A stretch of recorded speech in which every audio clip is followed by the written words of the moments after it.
بسم الله الرحمن الرحيم السلام عليكم ورحمة الله تعالى وبركاته كلا وعنا وناكسن ولا له قالقا عن جعلها ميل كستود أدونك دافيس أتك جوكتان وديك داوانيسان maxaan idin leeyahay allah idinku xafido oo idinku nabad yeelo insha allah kusoo dhawaada channelkayga dhool dhalaal cooking maantana maxaan idiin sidaa haddii eebba qadaro mushaaridaas ayaan idiin wadaa insha allah codkaygana ka raali ahaada maanta waa yara hargabsanahay insha allah haddana maxaan guda galaynaa qasitaankii mushaarida ayaan guda galaynaa insha allah maxaan soo qaatay baaquligaas oo nadiifka ayaan soo qaatay bakeerigaasna waxaa igu jira biyo aan ku qasi lahaa insha allah 3 qaad ayaan ka cabiranayaa waa ujeedin ayaan u maleynayaa haddana si doona insha allah ka faa'iideysi wacan ayaan idin leeyahay soo dhawaada ayaan idin leeyahay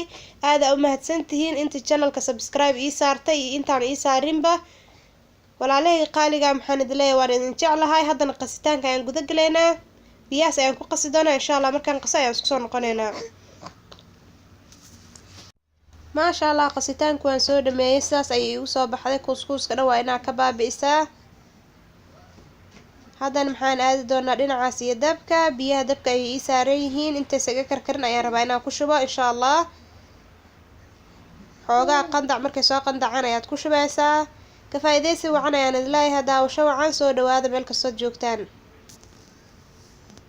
دبكة يا صار وأوجدين يا نوم لنا يا ولي بيها سايد موكر كرين sidaas ay qasitaanka u wadaysa insha Allah ma ka joojinaysid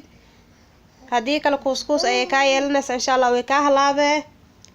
markay diyaar noqoto ayaa inoo balana insha Allah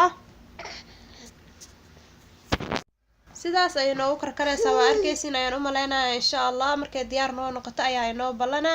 waxa la karinayna waa 15 daqiiqo ilaa 20 daqiiqo inta u dhaxayso ugu dambeyn way noo bislaatay diyaar waaye haddana baaquligaas ayaan kusoo shubaaya aad ay u karkaraysaa waa ujeediin hadda ayaan dabka kasoo dhigay insha Allah markii ay qabowdo caano ayaan ugu darayaa markaas kadib ayaan siin doonaa insha Allah maxaan idin leeyahay ka faa'iideysi wacan sidaas ayay noogu soo baxday waa ujeediin insha Allah waan rajeynayaa inaad ka heli doontaan haddii aad ka heshay like dheh haddaad nagu cusub tahay subscribe meesha gaduudan taabo gambalkana sii taabo si video kasta uusan kuu dhaafin insha Allah aadna u noqoto daawadaha u horeeya waa ujeedin sida loo karinayo meesha ay ku qoran tahay waxyaabihii ay ka samaysan tahayna waa kaasa maxaan idin leeyahay ka faa'iideysi wacan insha Allah aniga aad ay ii anfacday idinkana waan rajeynayaa inaad aad idin anfici doonto sidaas nabadgelyo billahi tawfiiq assalamu calaykum waraxmatullaahi